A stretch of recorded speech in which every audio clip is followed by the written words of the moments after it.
buenas tardes, buenos días, buenas noches. ¿Qué tal, Andreu? Hoy tenemos una compañera genial, ¿eh? ¿Vos sabés cómo se llama? ¿Cómo le tenemos que decir? ¿Le llamamos No, Merche? ¿La llamamos Merchi? ¿La llamamos Mercedes? no sé, que lo diga ella misma. Merchi, todo el mundo me llama Merchi. Merchi, Merchi. Acabado en Y. Sí, acabado en ir. Hay que poner esa connotación que cuando se escribe se diferencia. Pues nada, Merchi, buenas tardes, noches, mañanas, como dice Nicolás, porque la gente oye y ve esto cualquier día. ¿Cómo estás? ¿Cómo te encuentras? Muy bien. eh, Hoy hace un día de sol precioso aquí, la verdad que se agradece. Sí. ¿En dónde? ¿Cuál es la ciudad en la que estás? Estoy en un pueblo cerca de Vigo, en Galicia. Qué lindo. Sí, ya simplemente con decir Vigo, ya estoy enamorado, ya tengo hambre. Hambre, enamorado, pero lo que tienes es hambre. ¿De qué lindezas de aquella zona te gustan? Hombre, yo siendo argentino creo que el chuletón gallego es una de las cosas que más me llaman, pero también todo el verde que hay ahí es increíble. Sí, Sí, es muy muy verdad bonito. que- Y además tú dices, Merchi, que vives en una población aparte, ¿no? En un pueblo del interior. Sí, bueno, no tanto, está cerca de Vigo. Son como en coche unos 20 minutos de Vigo. Pero Y ya en lo que aquello es naturaleza pura y dura, ¿no? sí, tienes bastante monte alrededor, tienes la playa cerca también. Oh, Está muy bien.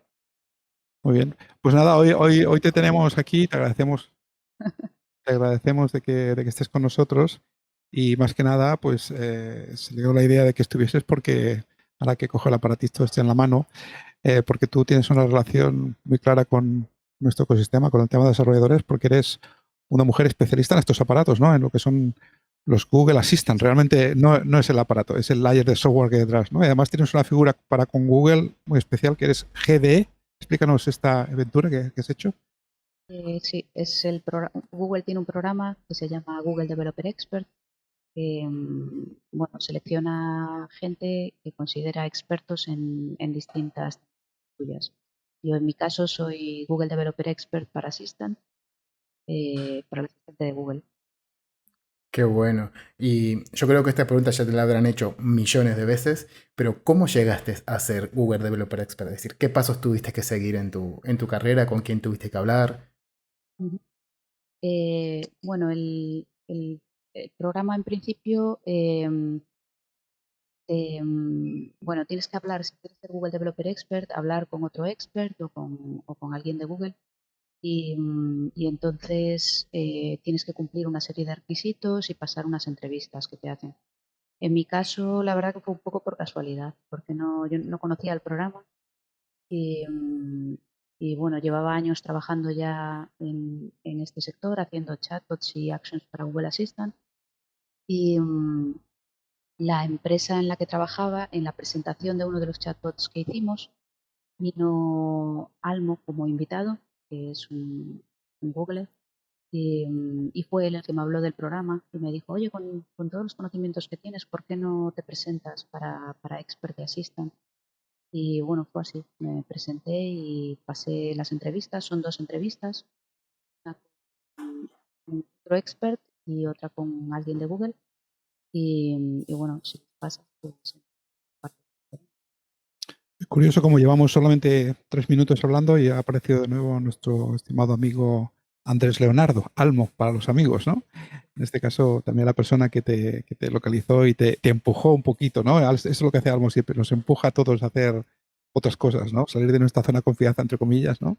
Porque a partir de aquí, ¿fue un momento de cambio para tu carrera o para tu persona, por decirlo un poco más claro, el hecho de pasar a ser GDE?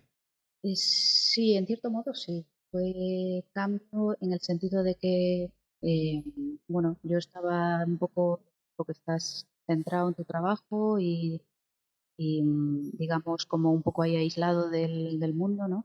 Y a raíz de esto, pues entras en contacto con mucha más gente del sector y empiezas a dar charlas en eventos y a moverte más por ahí. Y bueno, eso, hacer un poco comunidad relacionada al tema y la verdad que es muy interesante. Recuerdo que el año pasado, que parece que se hace siglos, 2019, que todavía nos movíamos y volábamos, nos vimos en Varsovia para un evento de Woman Maker, que es el programa que también creo que también colaboras, después lo comentamos, y nos vimos más tarde en Madrid, ¿no? Sí, en el Firebase Summit, es verdad. Summit, ¿no? Que además, imagino que lo del Firebase tenía más sentido, si no creo recordar, porque estábamos ligados al proyecto de Advantage Maker, pero que yo sepa, el Firebase se utiliza mucho en las aplicaciones así móviles y linkadas con el Assistant, ¿no? Sí, sí, se puede utilizar bastante. Es muy cómodo y porque la integración ya está preparado para funcionar perfectamente con el asistente. Entonces, a lo mejor para proyectos, bueno, depende del tipo de proyecto, pero sí, para proyectos así de asistentes pequeños y tal, la verdad que funciona muy bien. Qué bueno. Y sí, porque bueno, también esto de Firebase está relacionado con vos porque a pesar de todo, o bueno, desde el principio, vos sos una developer, ¿no? Pero una developer y por lo que pudimos ver por ahí, también eras traductora, ¿no? ¿Cómo se convierte una traductora en una experta en asistentes virtuales? Pues también un poco de casualidad. En realidad, digamos que a lo largo de toda mi vida me he dejado llevar por lo que iba surgiendo y ha sido un poco así. O sea, yo estudié traducción, como decís, pero siempre me encantó la tecnología. De hecho, ya en el instituto había estudiado bachillerato por ciencias puras, con matemáticas, física, química y técnica. Y, y bueno, me gustaba mucho la informática. De pequeña, ya con 9 años, pedí de regalo un ZX Spectrum que venía con Basic, un tocho así enorme. Y mi madre estaba alucinada con 9 años cómo podía hacer aquellas cosas en el ordenador. Qué bueno. ¿Un Pues ahí 48K? le tocaste la patatita a Andreu, que Andreu es muy fan de todos esos juguetitos. No, yo no soy fan, ya sabes. Yo tengo ahí parte de mi juventud dejada en esa industria. Te decía, Merchi, que versión de ZX Spectrum comenzaste con 16, un 48, un 48K. Lo tengo guardado. Un Spectrum de los que tenían la franja de colores ya. Sí.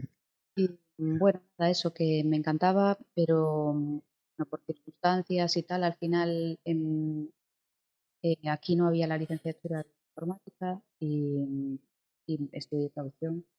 Pero lo que hice fue como realmente parte técnica, me hice en localización, en traducción. Haznos un favor, Merchi, perdona, acércate un poquito mejor el micro a la boca para que no te perdamos la voz mientras estás hablando. Es curioso, pero yo creo que Nico tiene el link directamente, ¿no? Tiene todo el sentido que una sea traductora de profesión y después dedicarse al assistant, ¿no? Porque Sí, yo, está maravilla. relacionado de cierto modo. De hecho, bueno, tiene toda una parte de diseño de diálogos en la parte de Dialogflow, que, por ejemplo, todo el trabajo que hice previamente yo, tanto de traducción como de edición de contenidos, redacción y todo esto, pues para esa parte me viene muy bien, claro. Y luego, pues necesitas la otra parte de programación para lo que sería el backend del chat. Sí, en realidad sí que tiene muchísimo sentido y también es algo que en cierta forma nos une a vos y a mí porque yo antes de una de las primeras empresas en las que he estado trabajando era una empresa que se llamaba El Molino de Ideas y lo que hacíamos era trabajar mucho con lo que llamábamos lingüística computacional, ¿no? Que era intentar relacionar esas letras que están sueltas por ahí con la tecnología, ¿no? Y teníamos un montón de servicios como, yo qué sé, cosas como un miniñol, que era un diccionario mínimo de español, un montón de... Había una herramienta llamada Gominolabs, que eran como pequeños tips donde podías hacer generar verbos de cómo se conjugaban automáticamente a través de un software. Y yo me acuerdo que lo que había hecho era la época en la que estaba de moda el apalabrados. Y nosotros lo que dijimos, bueno, pues podemos aprovechar que tenemos una base de datos de palabras muy, muy grande, que además categorizadas por distintas dificultades y demás. Y nos hicimos ese juego antiguo que era el de palabras encadenadas, que yo tengo que empezar, tengo que decir una palabra con la letra que termine la anterior y demás. Pues hicimos ese juego, lo llevamos al mundo virtual. Pero bueno, fue hace muchos años, no funcionó bien. No sé si sería porque no era el momento o porque no lo hicimos bien. Pero la verdad que sí que me siento muy identificado con todo ese de llevar, ¿no? De tu tema de traducciones de las palabras y demás, llevarlas al mundo tecnológico es algo muy bonito. Y decías, Merchi, que antes de sacarte del tema GDE, habías trabajado más con chatbots, ¿no? Sí, ¿Y qué tipo de tecnología utilizabais. Permítame además que te haga un chiste, a ver si te voy a arrancar unas sonrisas, pero tenemos a nuestro compañero Gonzalo de Tenerife, no sé si os acordáis de él, tío majísimo, de los Sí, que forman claro.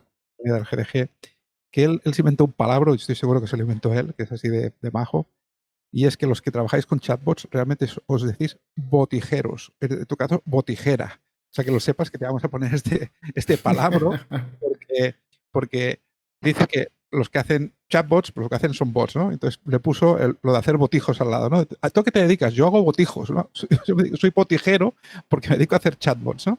Bueno, esto era una broma para recordar al compañero. ¿Qué tecnología usabais entonces previa a System y a Dialogflow? En realidad, bueno, prácticamente la misma, porque utilizábamos Dialogflow ya para hacer los chatbots em, y de backend la librería de Dialogflow con Node. O sea, realmente cuando haces una acción para System, cambias de librería que pasas a utilizar la de Actions on Google. Pero la parte de Dialogflow era la misma. Bueno, ahora hay una herramienta nueva que se llama Action Builder, que digamos que combina un poco las dos partes y trabajas solo en una única interfaz, pero para la gente que todavía tiene los proyectos con Dialogflow, el sistema era más o menos el mismo. Ujú. Muy curioso. Y así en general, una pregunta, ¿cómo ves a Google Assistant en el mercado? O sea, ¿cómo lo ves situado realmente? ¿Te sigue teniendo esta atracción, ese hype, vamos a decir, que tuvo hace un par de años o tres cuando empezó a salir productos? ¿Sigue teniendo su atracción? ¿Los usuarios lo utilizan? ¿Las empresas requieren hacer chatbots y utilizar el backend de Dialogflow para hacer aplicaciones? Sí, yo creo que sí. No, en España está empezando, digamos, un poco todavía. Se ve mucha más demanda en el extranjero, pero sí, cada vez hay más. O sea, bueno, la empresa en la que trabajaba, yo al final dejar el trabajo y tomarme un tiempo y al final acabé dándome de alta como autónomo. Me contactaban por LinkedIn para ofrecerme proyectos sin necesidad de buscarlo. Y bueno, y ahora mismo, por ejemplo, pues debe haber como unas 4 o 5 empresas tranquilamente buscando desarrolladores de chatbots.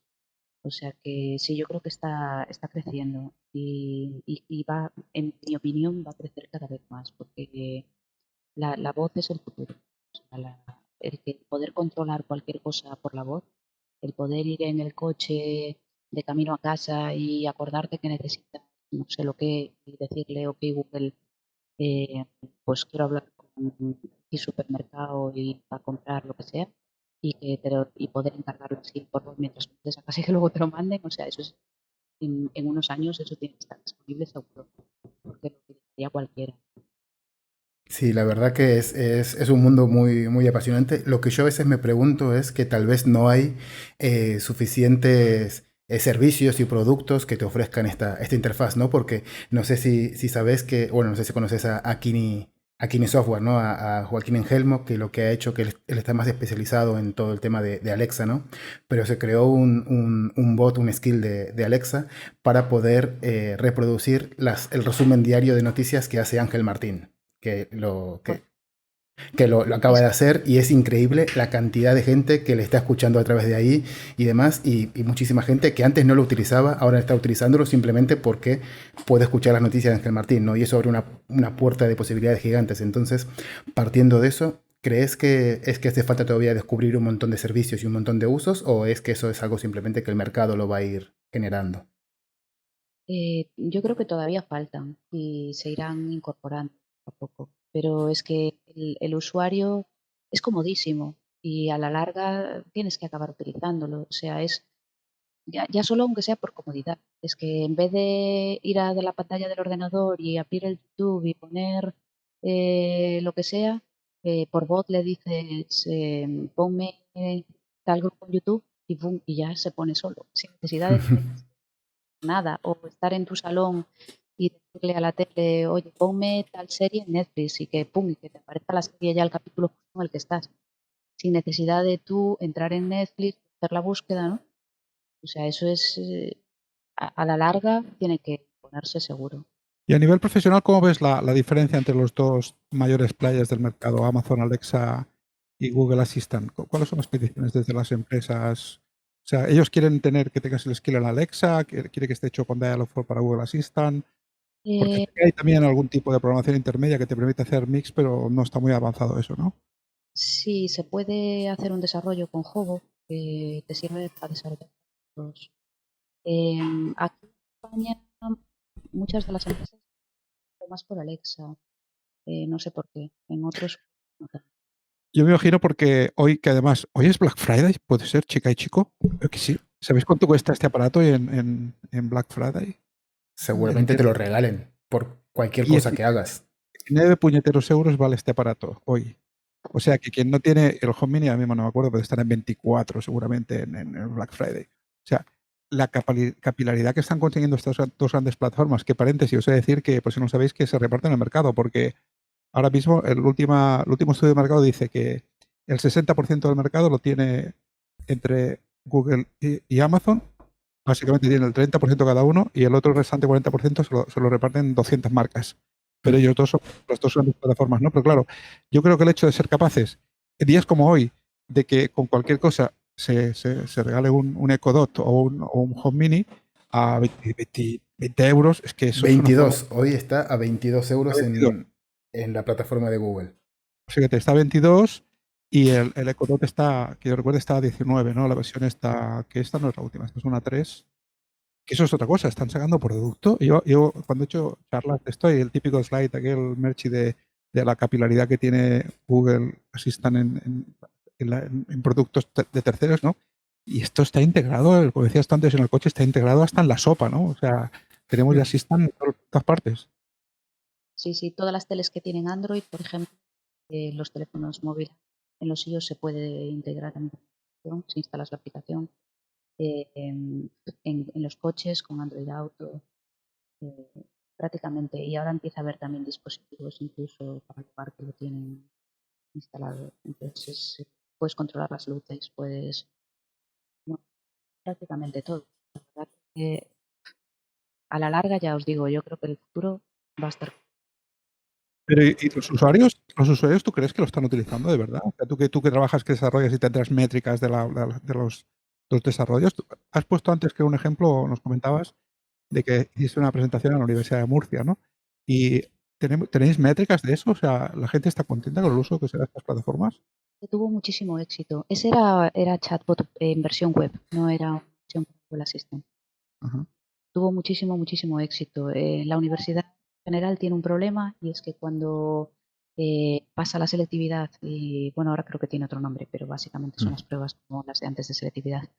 Y entre ese momento y las matriculaciones, el servicio de alumnado se colapsa porque empiezan todos los alumnos a llamar, a preguntar por pues, un montón de cosas, desde la nota de corte que necesitan para tal carrera o, bueno, todo tipo de preguntas de preinscripciones. Entonces, digamos que pues el 70% a lo mejor de esas preguntas o incluso un poco más son repetitivas. Y, y los teléfonos, o sea, un alumno para poder conseguir contactar con el teléfono de atención al alumnado, los teléfonos estaban continuamente comunicando porque son miles de llamadas en días. Las universidades, al ser entidades públicas, no pueden contratar personal adicional para esos momentos de punta, ¿no? Y, y bueno, eso se les colapsaba el sistema. De este modo, al integrar el chatbot, lo pusieron en la página web y creo que también en la aplicación, tienen una aplicación móvil, la propia universidad, y lo pusieron ahí.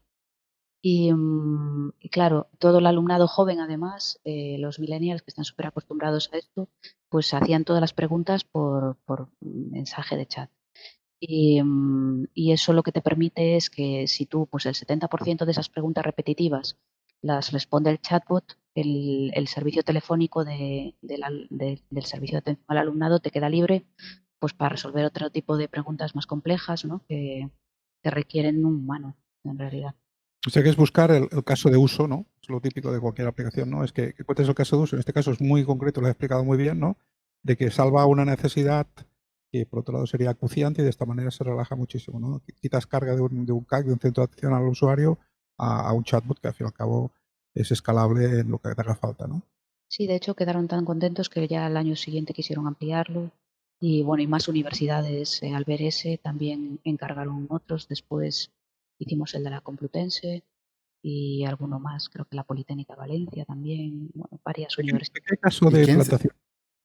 Perdona, No, no, disparo. continúa, continúa. ¿De qué implantación, si puedes hablar de ello, Merchi, estarías más orgullosa? Como una implantación hecha en un cliente así importante que digas, esto ha quedado súper bien y además resuelve un uso para los usuarios interesante. Yo creo que ese, el de la Universidad de Murcia, a pesar de haber sido el primero, o sea, estoy súper orgullosa de él. Además, lo hicimos una compañera y yo y, mm, y funcionó muy, muy, muy bien, resolvió un problema que era lo importante. Y, y bueno, fue un poco, digamos, el punto de partida para que las demás universidades la utilidad, ¿no?, de este tipo de cosas y otras empresas incluso. O sea, a raíz de ese empezaron a surgir un montón de encargos más por, porque la gente empezó a verle la utilidad que tenía. Yo, me encanta, la verdad que está muy bien explicado. Mi pregunta iba un poco más al hecho de cómo empezar con esto, ¿no? Porque al final has dicho que lo que hacía este chatbot de la universidad era resolver preguntas que eran constantemente que hacían los alumnos por teléfono, ¿no? Pero entonces, claro, primero hay que hacer un paso previo, ¿no? De un análisis de, a ver, qué queremos que nuestro chatbot responda, ¿no? Entonces, ¿existe alguna forma un poco más formal de obtener todo ese tipo de datos o algo? ¿O es simplemente, bueno, juntarte con la gente del CAU y preguntarles qué les preguntan a ustedes? Claro, depende.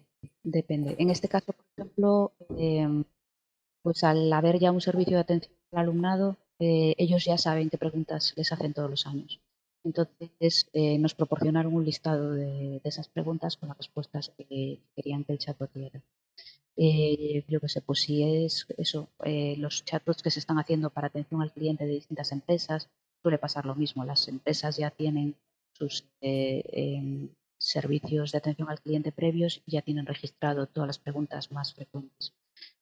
Si trabajas para una empresa que no tiene un servicio de este tipo anterior, entonces sí que tienes que partir desde cero y hacer un trabajo con el personal para ver cuáles son las preguntas que pueden ser más interesantes, ¿no?, y ver cómo abarcar el tema. Qué bueno. Pero bueno, en general eso pasa con cualquier tipo de software. Es como si te encargan una web, te encargan una base de datos para una empresa y al final tú sabes hacer bases de datos, pero a lo mejor no sabes el tema en concreto, ¿no?, en el que trabaja esa empresa y tienes que estar hablando con el personal para ver que te expliquen un poco cómo funciona y cómo tal, para tú ver qué estructura le das, ¿no?, a la web o a la base de datos por detrás. Entonces, es algo genérico de desarrollo de software eso. Completamente de acuerdo.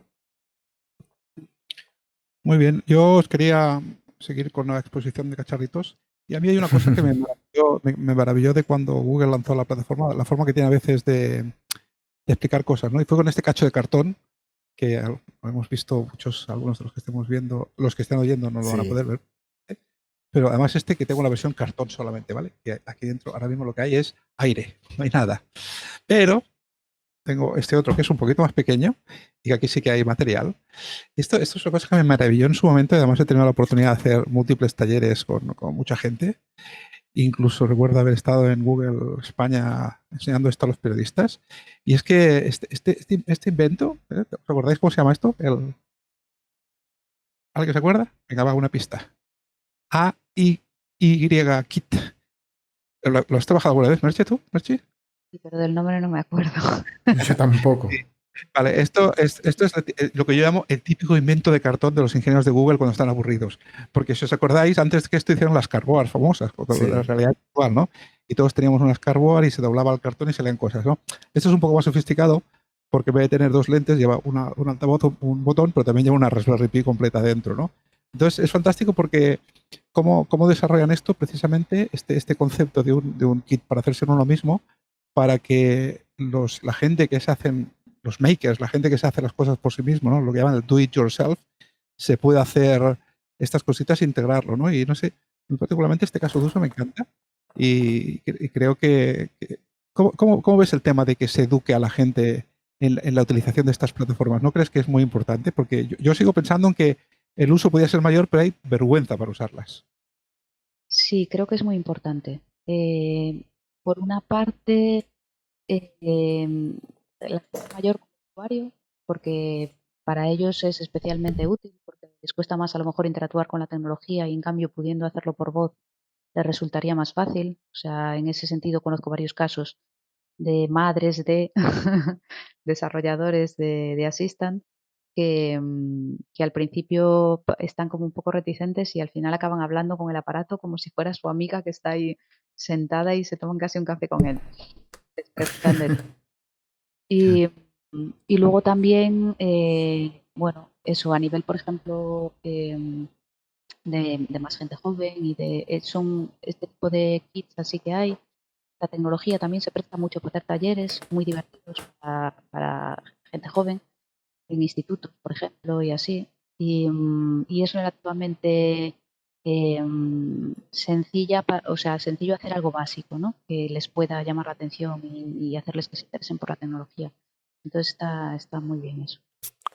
Entonces, siguiendo un poco con todo este tema, ¿no? Del tema de educación y demás, sabemos que estás muy implicada en el tema de Women Tech Makers y de Girls Tech, ¿no?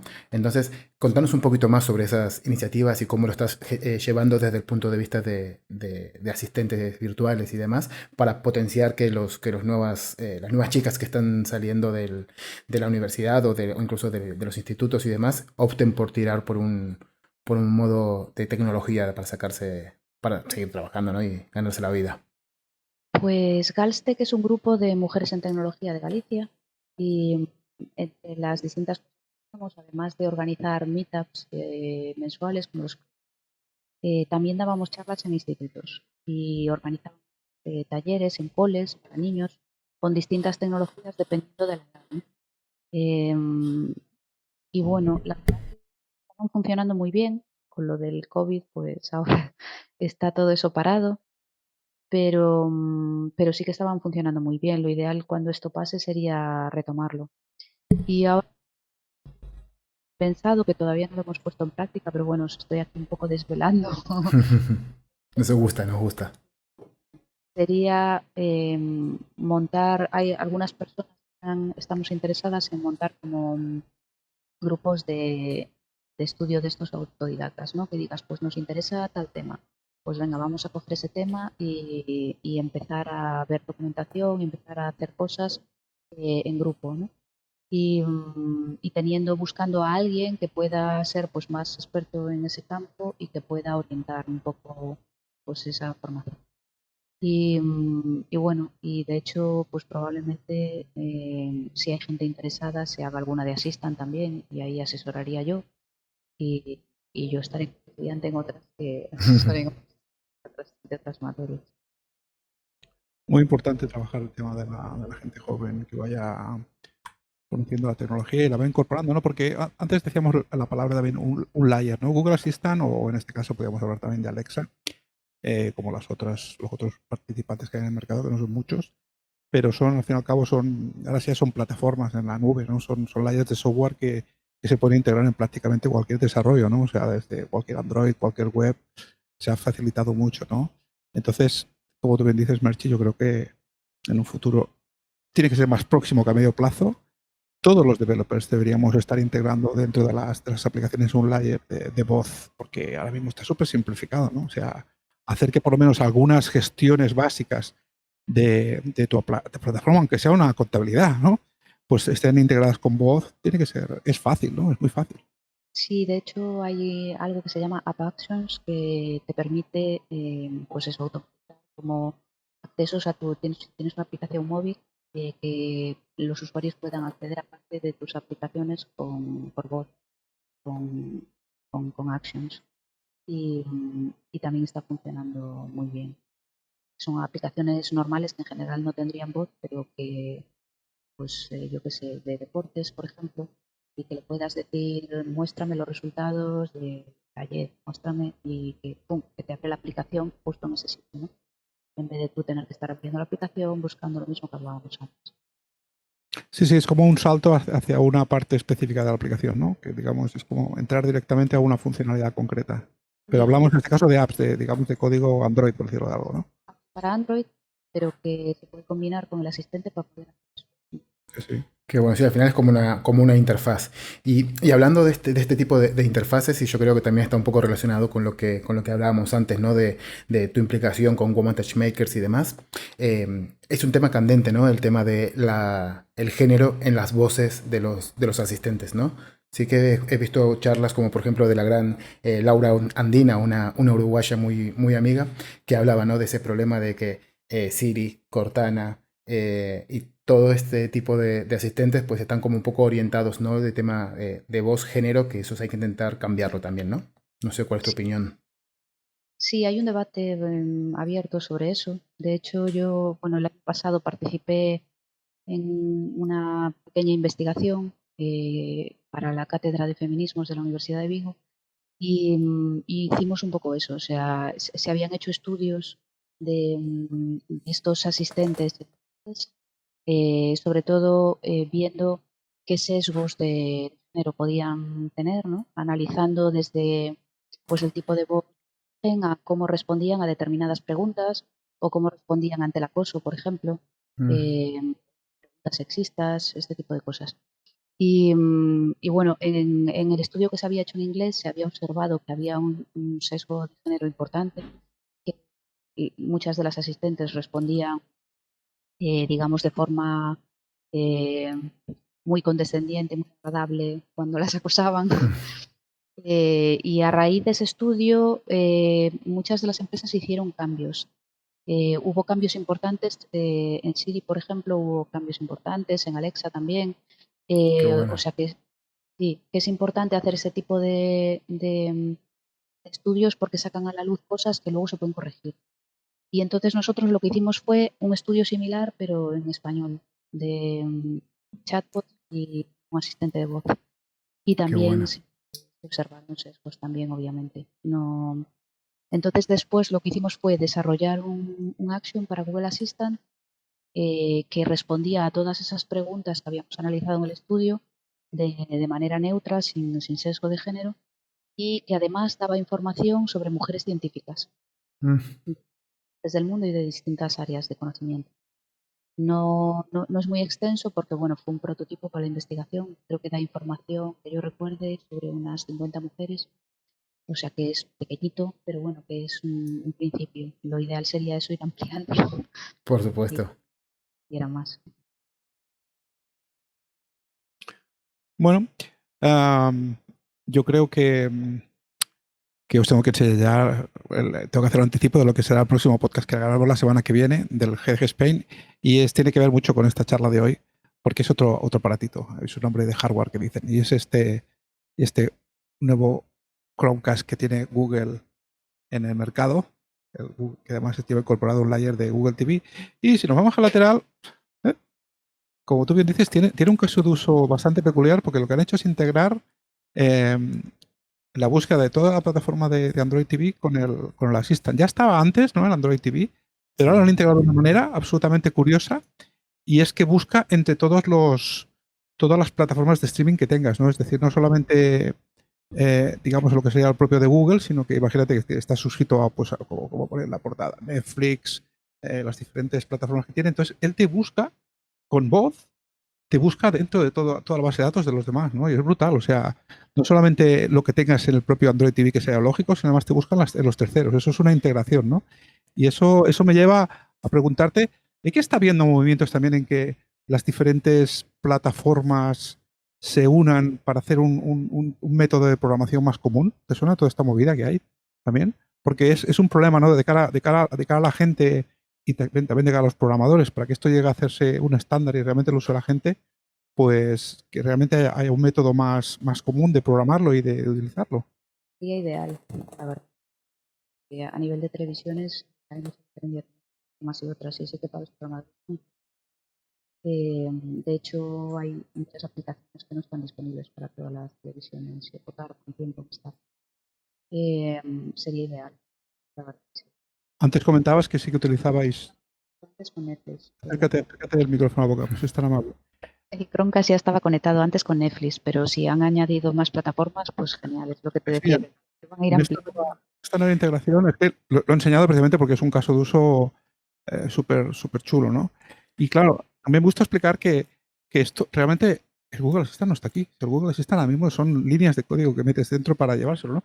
Porque ya por sacar el último cacharrito, o sea, hay un montón de aparatos del sector, hasta los relojes de pulsera, que pueden ser de una funcionalidad a otra, tienen, ¿no? Este aparato tiene un botón aquí que lo aprietas y hablas tanto al layer de Amazon, hablas con Alexa o hablas con el layer de Google, con Google Assistant, ¿no?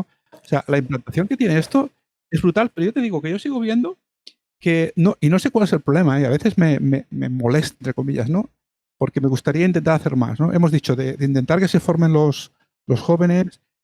Esto, por ejemplo, se tenía que dar a las universidades, ¿no? O sea, tenía que haber un layer de voz en los Sí, estudios de Computer Science, pero ya.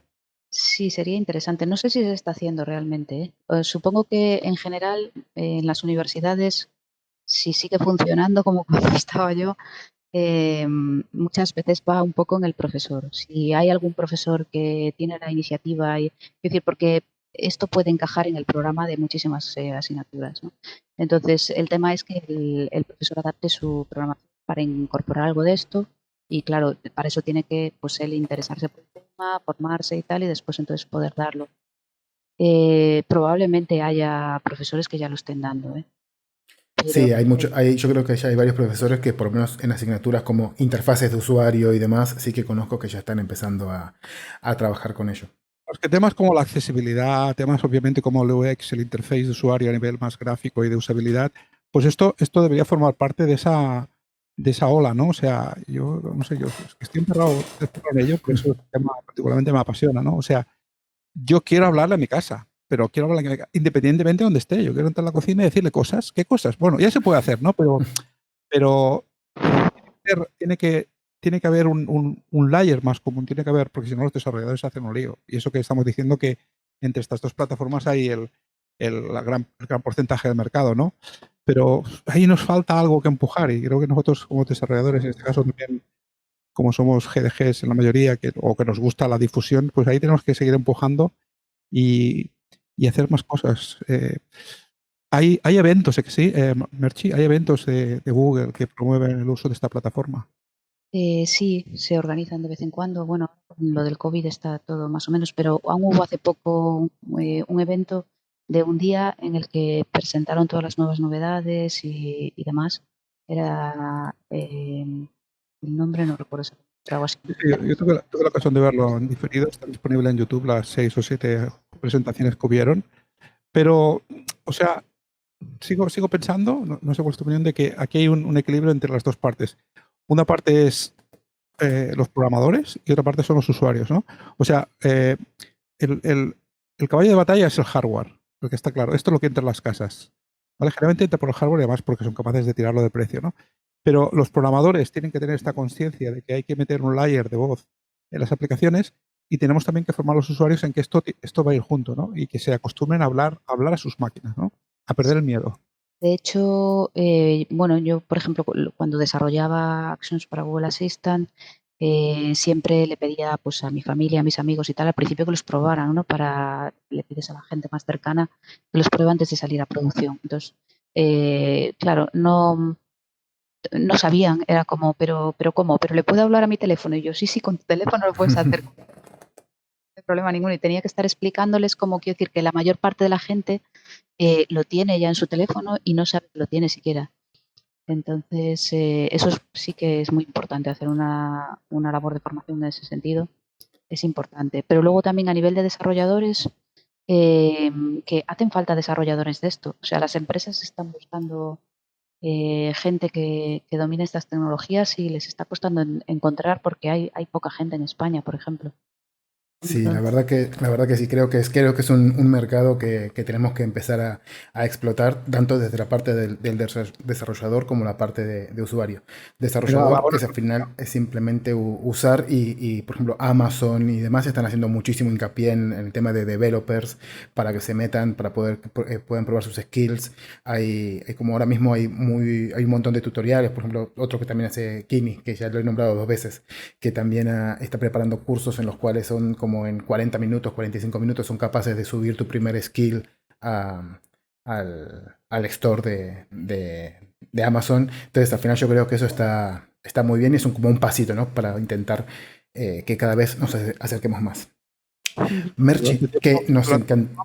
Durante tiempo Amazon ofrecía a los desarrolladores que si subías tu skill te enviaban un Echo Dot gratis.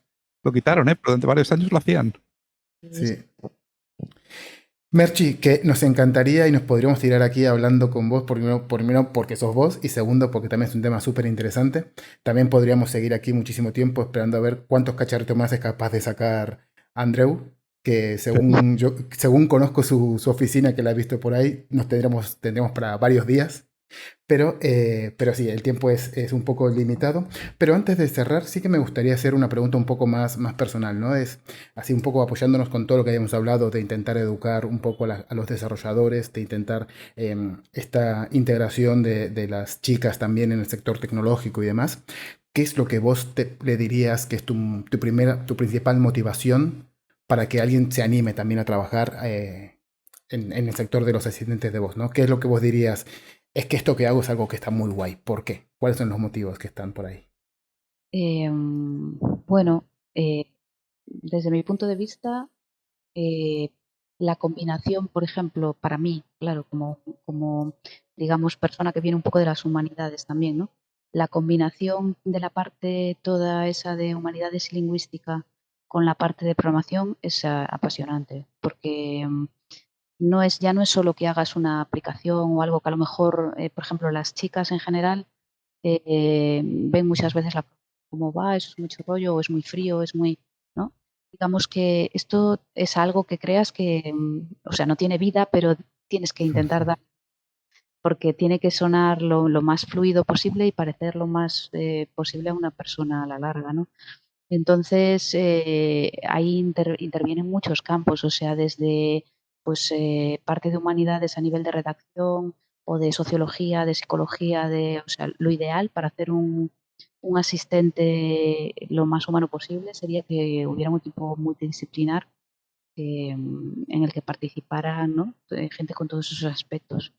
Y que al final muchas veces, pues por temas de tiempo, de lo que sea, no se hace, pero sí que es como crear una pequeña personita y que luego cuando le hablas y te contesta ves el resultado y dices, qué guay. Qué Y bonito. mola mucho, la verdad que está muy guay. Yo te voy a hacer la puñeta, Nico.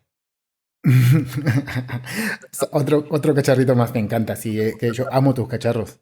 Primero que quiero enseñar es esta súper pegatina que tengo tan chula, que creo que sabes bien, que pone Welcome to Mutiny, que me la regaló nuestra amiga común de todos, Cintia. Qué grande, Y Cintia. esto es un Pixelbook de Google, un Chromebook. Es mi laptop por defecto. Y entonces, otro caso de uso súper bueno es este. Y es que aquí hay un botón específico, bueno, no sé qué aparece en pantalla, espero que no sea ninguna tragedia. Voy a enseñar aquí. Pero aquí hay un botoncito específico de Assistant. Este es un caso de uso perfecto. Qué bueno. O sea, está Qué integrado bueno. directamente en hardware, como si fuera la tecla Windows que no sirve para nada. Pues aquí sí, aquí aprietas la teclita y automáticamente tienes Assistant, un layer de Assistant que te responde. O sea que esto lo que tenemos que hacer, está puesto en muchos sitios, pero lo que tenemos que hacer es, como desarrolladores, creo, apoyar más que la gente lo estudie desde cero, que lo integren en las aplicaciones y después ver cómo somos capaces de desarrollar casos de uso, como el ejemplo que has puesto tú de Murcia, que seguro que solventó la papeleta a mucha gente a la universidad y ayudar a los alumnos por buscar casos de uso, aunque sean muy verticales, pero que vayan haciendo expandir la plataforma. Es un reto que tenemos todos ahí. Sí, es que se puede utilizar en todo prácticamente. Era lo que decías tú de la casa. O sea, el último en el que trabajé era para controlar por voz las piscinas. De poder encender la luz de la piscina, cambiar el pH por voz, Qué Ah, bueno. por el tema de ejemplo. los líquidos. Sí. O sea, decirle, ¿a cómo está el pH? Y que te diga, pues está a 7 y que le digas, bájalo a 5 y cosas de este tipo. O sea, quiero decir que a la larga lo ideal es que puedas controlar toda tu casa y todo por voz. Pues challenge accepted. Eso es lo que tenemos, somos nosotros los propios desarrolladores, los que nos dedicamos a hacer tecnología, los que tenemos que recoger el guante y darle un poquito a los asistentes virtuales. Merchi, que muchísimas gracias por dedicarnos este ratito, por poder charlar con nosotros, tomarte este café con nosotros y que bueno, que nos adentres y nos hayas iluminado en este sector. Gracias a vosotros por invitarme. Muy bien, pues nos vemos con más cacharritos en el próximo Developers Café. Hasta luego. Adiós. Chao.